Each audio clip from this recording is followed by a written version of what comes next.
Ok.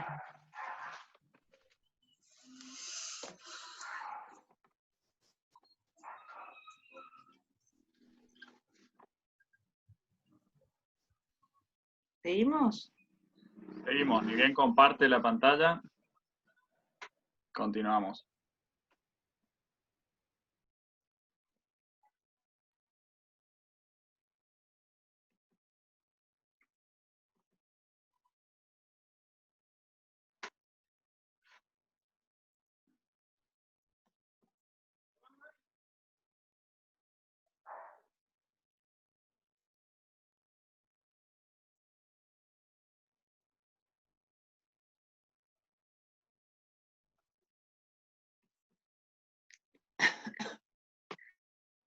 Ahí estamos.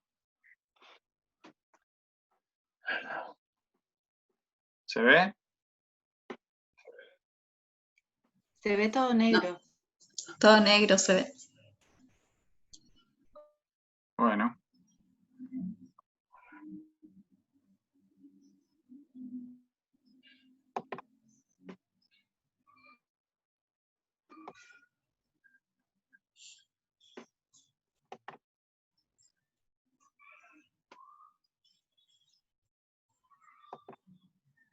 ¿Ahora sí?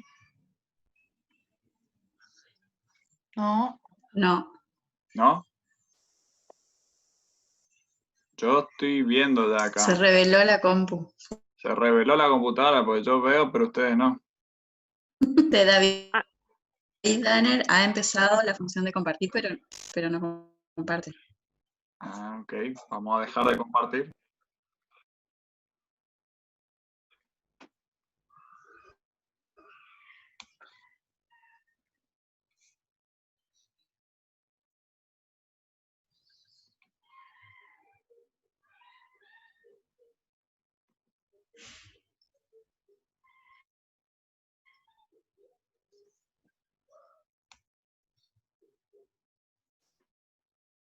Bueno, cuando el Zoom quiera, vamos a continuar.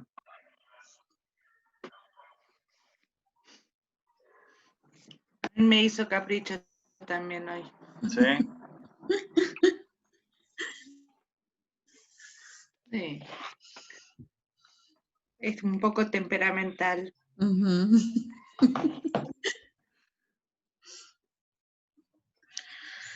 Tiene sus días.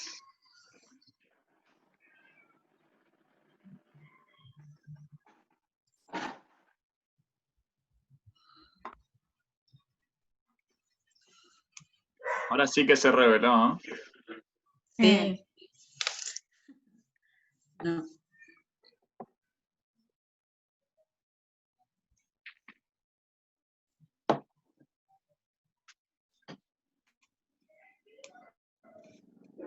Probaste, eso te iba a decir, Dejar de Que compartir. vuelvas a probar. Ujú. y Sí. volver a intentarlo.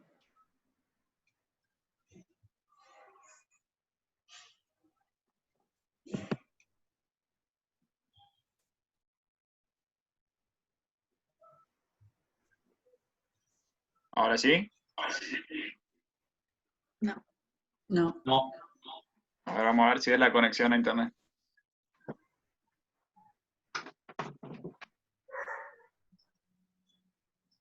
ahí está. Listo, se arregló. David, ¿qué pasó? Te hizo Había que levantar, amenazarle David. nomás, mira. Sí. Quería que Híjole, camine. igual. No, entonces es la conexión a internet. Mm. Porque ahí toqué el modem y mejoró.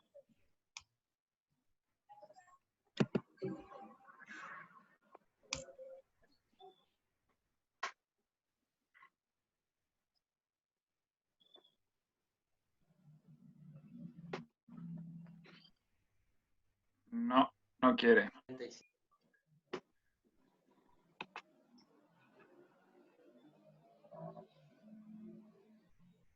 Denme un ratito ¿Qué que estás sacando? me voy a mudar al lado del modem.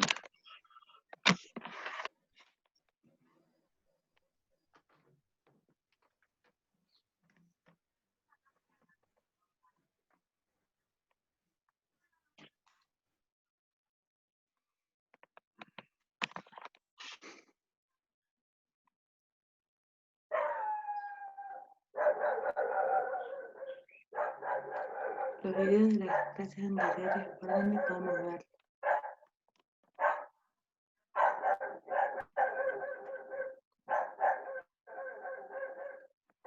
¿Ahora sí? Sí, nosotros estamos viendo las definiciones y ahora, a ver.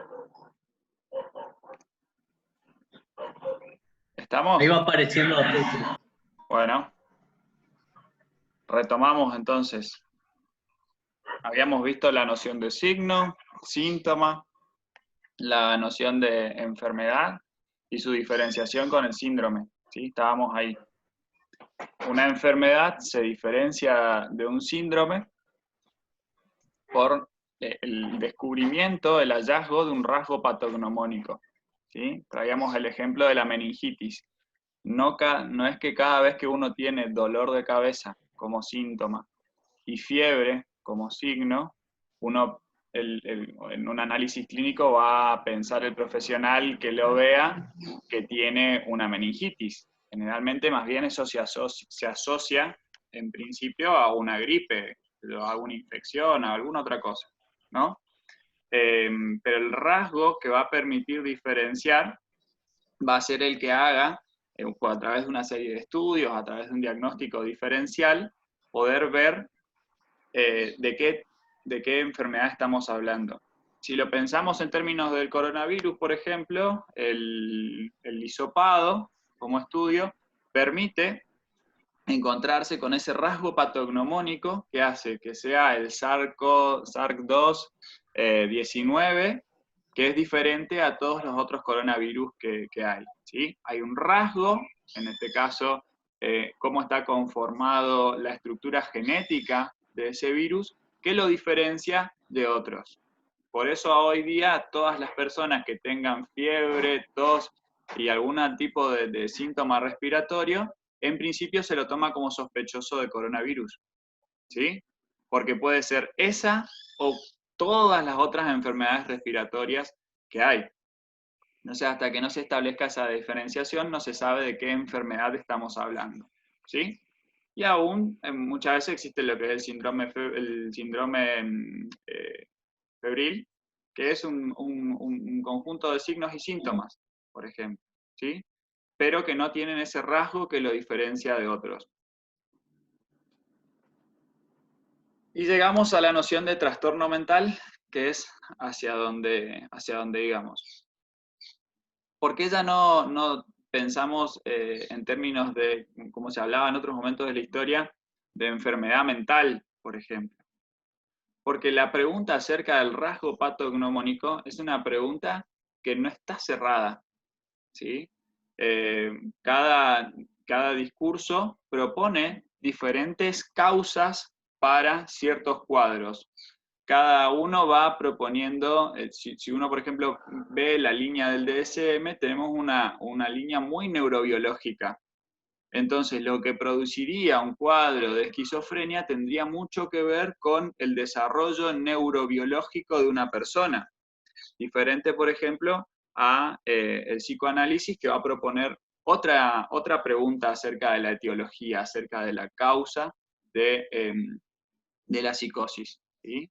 Entonces, como no está resuelta esa discusión, el DSM, la línea de los que trabajan en los DSM, proponen el concepto de trastorno, que es un concepto muy amplio en el cual entran un montón de conjuntos diferentes, pero que también por ser tan amplio, aún a veces se transforma en la oportunidad para construir otro significado sobre él, ¿sí? Trastorno mental, dice el DSM, que es un síndrome, ya deja de lado la categoría de rasgo patognomónico, caracterizado por una alteración clínicamente significativa del estado cognitivo, la regulación emocional o el comportamiento de un individuo. Ahí ya diferencia tres categorías. Por un lado, lo que tenga que ver con el estado cognitivo, que generalmente tiene que ver con las funciones superiores de un sujeto, la regulación emocional, cómo ese sujeto, cómo esa persona en este caso, se las ve con sus afecciones, con sus afectos, con sus pasiones, y los comportamientos, que tiene que ver mucho con yo diría como la añoranza conductual, ¿no? Que refleja una disfunción de los procesos psicológicos, biológicos o del desarrollo que subyacen en su función mental. Entonces es un concepto tan amplio que introduce un montón de categorías de análisis, muchas de ellas quizás contradictorios, porque acá encontramos, refleja la disfunción de procesos biológicos, psicológicos o del desarrollo, ¿no? Que pueden ir contradiciéndose entre sí, articulándose, o que pueden funcionar de manera conjunta.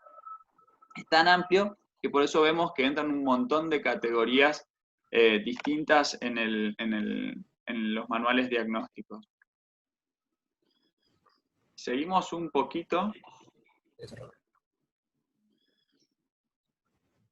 Si nos deja el zoom. Acá está. Esta es la portada del Manual Diagnóstico y Estadístico de Trastornos Mentales.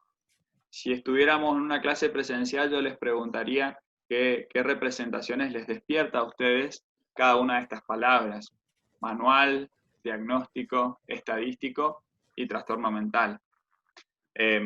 Una vez, hubo un año que un compañero planteó que la idea del manual tenía que ver con un libro en el cual se describe cómo funciona algo, ¿no? Como cuando uno, por ejemplo, compra algún electrodoméstico y el manual te dice cómo funciona ese electrodoméstico, ¿no?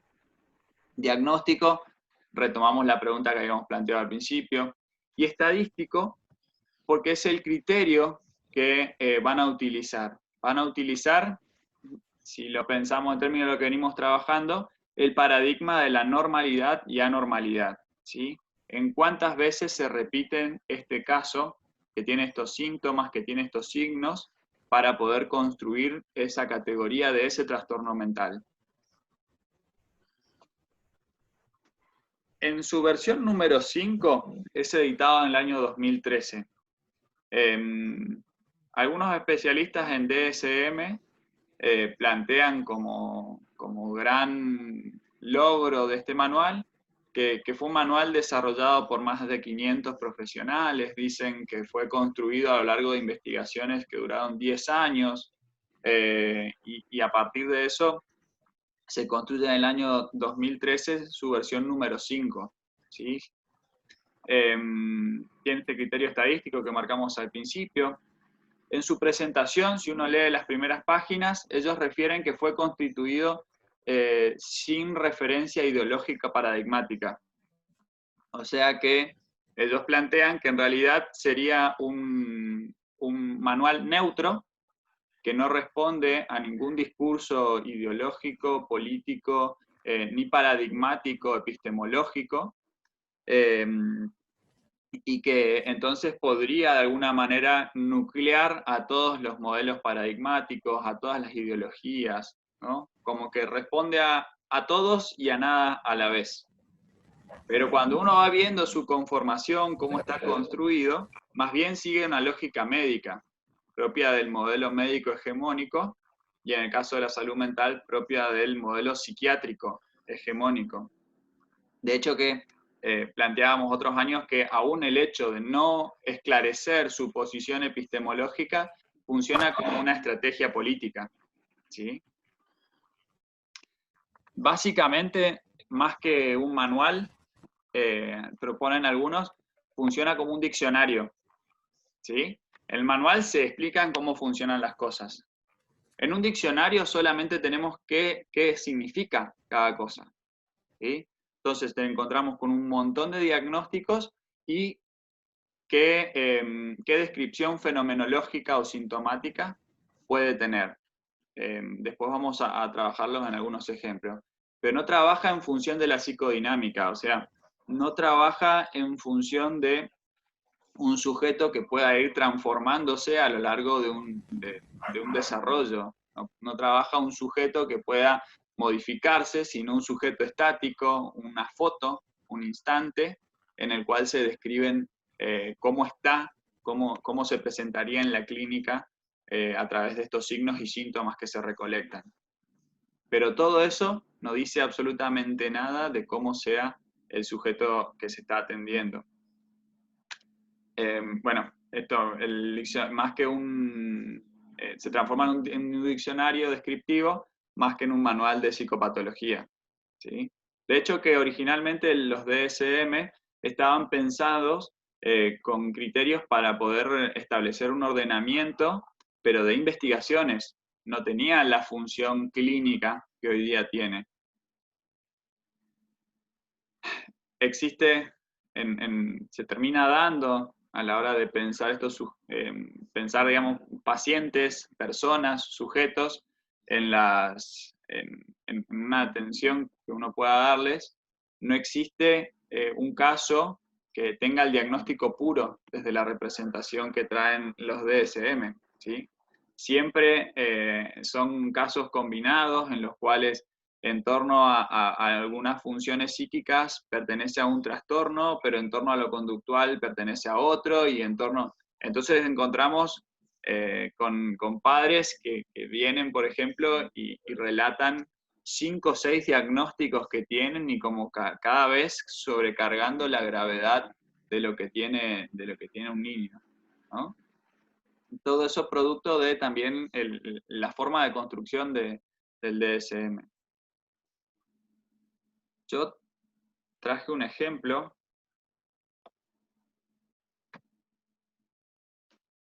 Ni bien nos deje.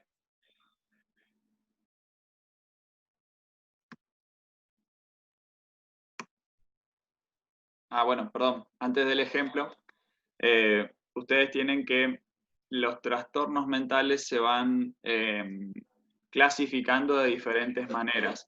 Y esto que planteábamos al principio, de cómo se arma una construcción, una clasificación, van cambiando de acuerdo a cuál es la cualidad que toman para armar el conjunto, ¿sí? Entonces, lo que antes se llamaba, por ejemplo, debilidad mental, después retraso madurativo, después, hoy día se termina llamando incapacidad mental, por ejemplo, ¿no? En el último DSM. Hay una serie de cuestiones que se modifican, pero en realidad es simplemente a la misma categoría, o mejor dicho, al mismo conjunto, cambiarlo y agruparlo en una categoría mayor o disminuir la categoría, pero al fin y al cabo el conjunto de signos y síntomas que se van describiendo en cada uno de estos cuadros, de estos síndromes, son muy similares, ¿sí?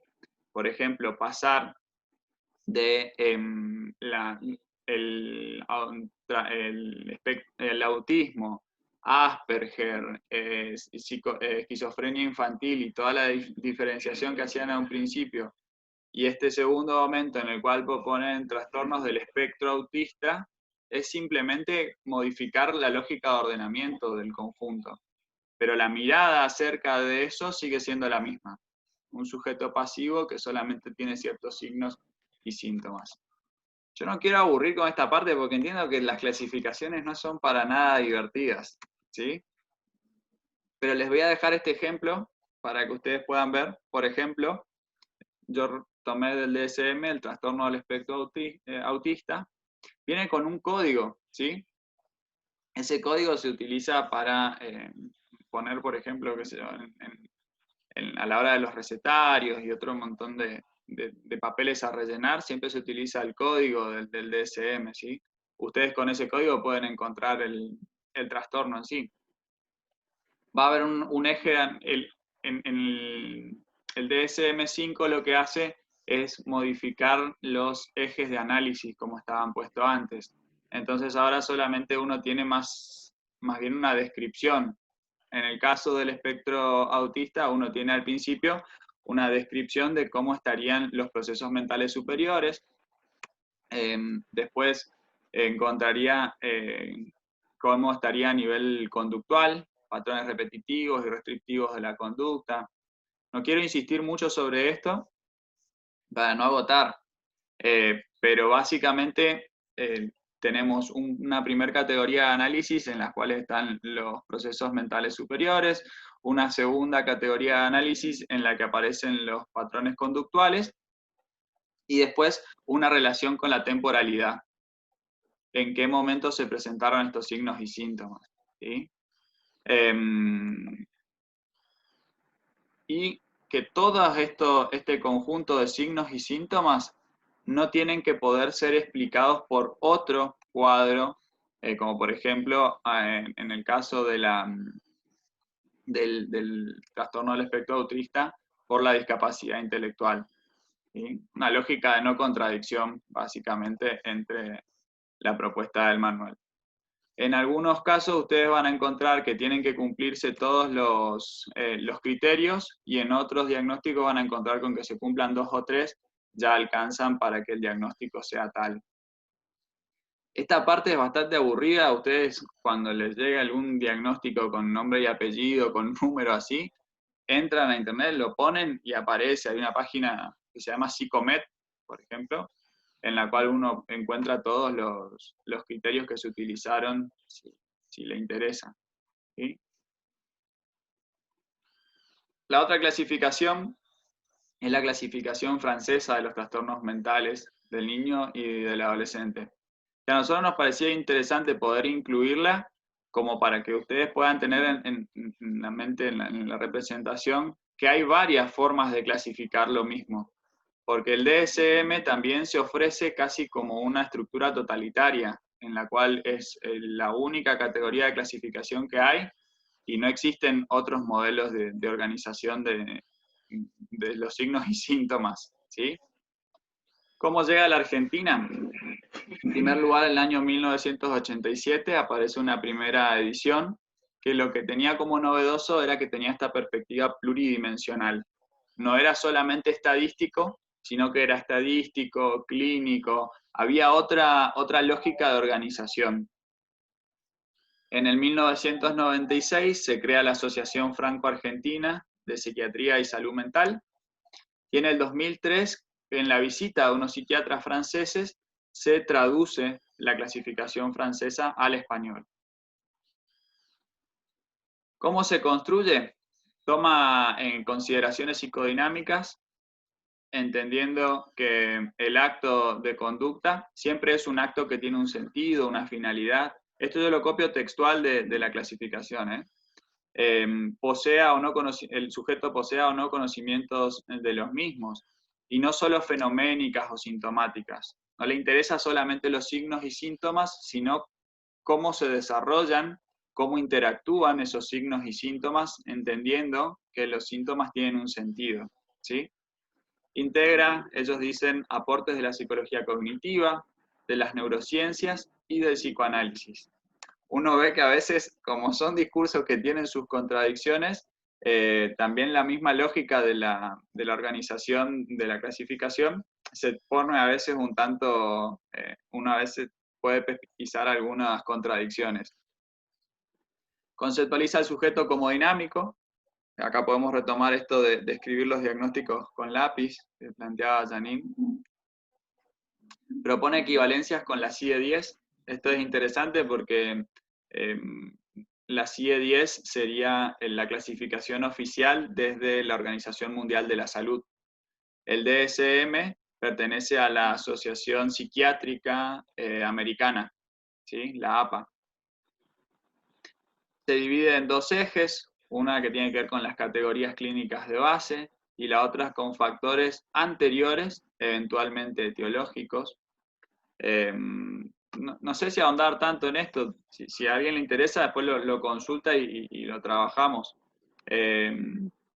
Pero básicamente las categorías clínicas de base es cómo llega el sujeto a la clínica, y factores anteriores, eventualmente etiológicos, tienen que ver con, por ejemplo, una persona que llega con estrés postraumático, a ver cuál fue, qué situación se dio anterior a esa, que genera hoy día estos efectos de estrés postraumático. Y tiene de interesante que introduce el eje bebé. ¿Sí? Yo retomaba algunas más allá de todo este barullo de clasificaciones que vimos hoy, retomaba algunas palabras de Liliana Baños, que es una psicoanalista, trabaja en la ciudad de Rosario, trabaja en el posgrado de salud mental comunitaria, y no recuerdo más cómo era el nombre, pero ella propone que el diagnóstico es una dimensión ineludible de la cura. Por lo tanto, es necesario retomar en todo caso de qué modo está implicado en un tratamiento. O sea, yo pensaba en función de un profesor de educación especial, de una profesora de educación especial. El diagnóstico es algo con lo que se van a cruzar. No va a haber forma de eludir, ¿sí? Por eso dice ella acá, es una dimensión ineludible. No hay forma de esquivar el diagnóstico, porque normalmente los niños van a llegar a ustedes con un diagnóstico, o quizás hasta les llegue por un diagnóstico. El tema está de qué modo ustedes van a utilizar ese diagnóstico, qué función le van a dar en el trabajo diario de ustedes. Propone Liliana Baños que lo que diferencia un diagnóstico psicoanalítico de un diagnóstico psiquiátrico es el hecho de que el analista toma en cuenta la transferencia. En ese diagnóstico, él mismo, ella misma, está incluido. Escucha entonces un discurso que lo toma como interlocutor privilegiado y no como un cuadro psicopatológico. No escucha solamente un conjunto de signos y síntomas aislados, sino que va escuchando e intentando de recuperar esto que traíamos todas las otras clases, todos los recorridos que veníamos trabajando, recuperar la voz del sujeto, ¿sí? Que es algo que no se puede conocer en el nombre de un diagnóstico, en una nomenclatura, porque esa nomenclatura no dice nada acerca de cómo es ese sujeto. Entonces, en la medida en que un profesor de educación especial se va acercando a ese niño, también puede ir construyendo el discurso del niño. Y no solamente el del niño, del adolescente, de quien sea. Sobre todo en el caso de los niños, el discurso de los padres, el discurso de las instituciones por las que pasó, como veíamos en el caso de Roberto, ¿no?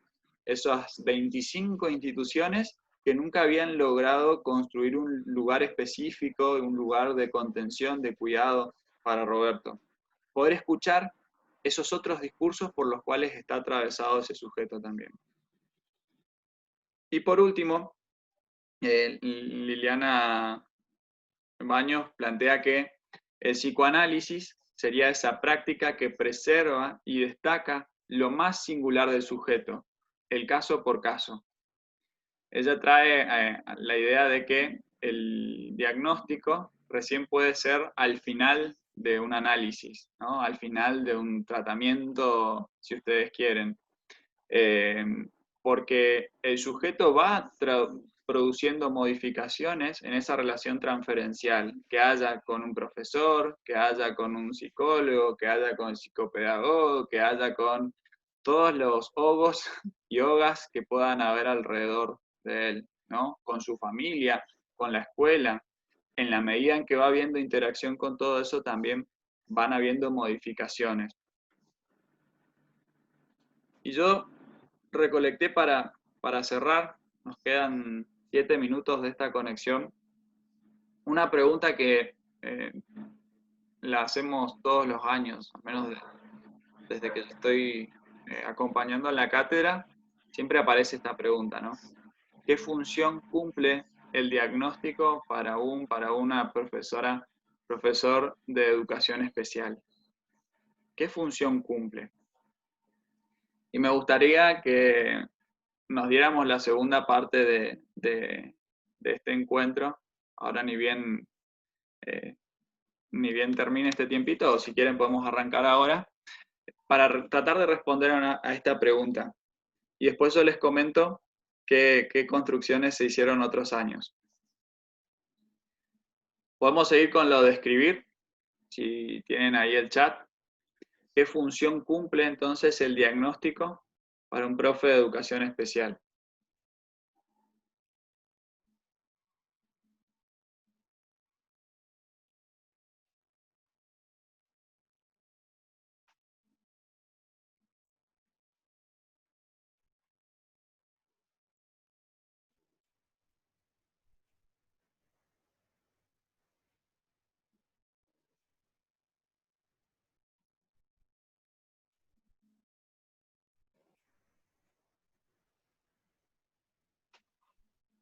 con esa pregunta no.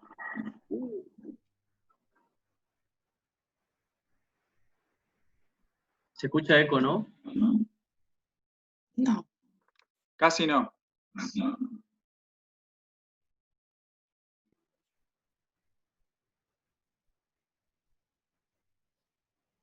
No, yo iba a decir que con esa nos vamos al corte y después volvemos.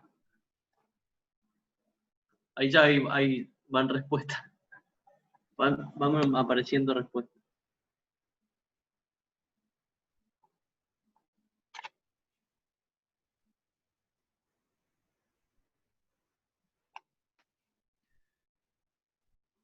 Tamara propone, la función que cumple es la de orientar al docente.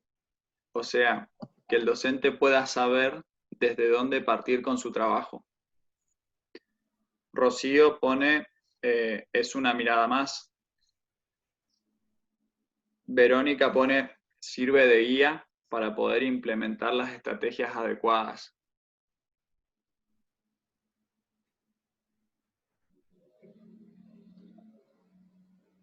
Zulma pone, el diagnóstico sirve para saber de dónde partir y qué estrategias utilizar.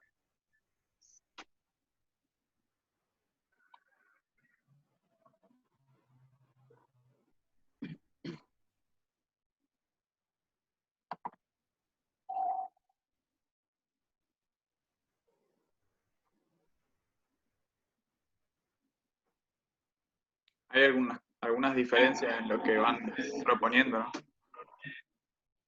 A mí me interesa, ahí que voy leyendo las respuestas de ustedes, que están muy buenas, cómo convergen tanto la guía como la orientación, pero uno podría pensar en que, por un lado, la guía o la orientación del diagnóstico serviría para hacia dónde ir y otra desde dónde partir, que son, las pienso diferentes, ¿no? Pero relacionables totalmente, pero una cosa es de dónde partir o saber hacia dónde dirigirse, ¿no? Podemos saber de dónde partir, pero no cómo continúa después la cosa. Eso también puede suceder.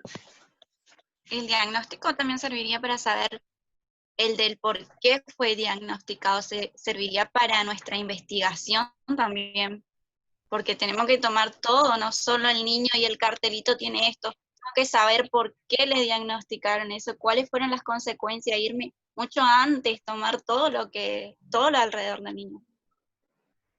No sería como el punto de partida, porque si yo agarro el cartelito y digo, ah, no, si él tiene esto y lo pongo acá, no, para mí no, sería como el punto de investigación de todo. Habilita la pregunta de cómo se llevó ese diagnóstico también. Interesante eso. Sí, sí.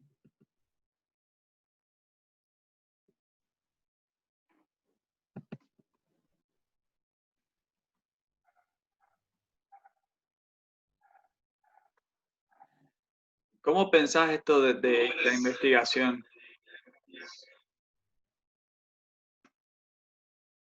Yo te digo lo que entendí de lo que transmitiste. Como si uno tuviera que reconstruir la historia de cómo se llegó a ese diagnóstico. Claro, yo investigaría todo, profe. ¿Para qué harías eso? Para saber también qué puedo hacer yo. Como tomar un pedacito de cada cosa y como construyendo.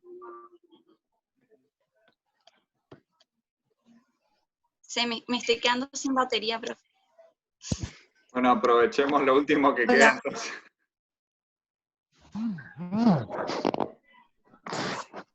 4% tengo. Bueno. Alguien más estaba por hablar, pero podemos retomar en el otro. No sé, Laura, ¿qué te parece? Sí, me parece que se podría retomar en el otro, me parece muy interesante lo que están proponiendo todos. En relación a ¿quién era? Jimena, que estaba planteando la cuestión de retomar todo, de retomar también del diagnóstico. Creo que uno puede investigar o uno puede observar los efectos que tiene el diagnóstico, cómo significa este diagnóstico que a veces se hace en la cuna, digamos, que a veces se hace en el mismo lugar del parto, cómo significa ese niño. Muchas veces el diagnóstico viene aplicado ahí, ¿no? Y se hacen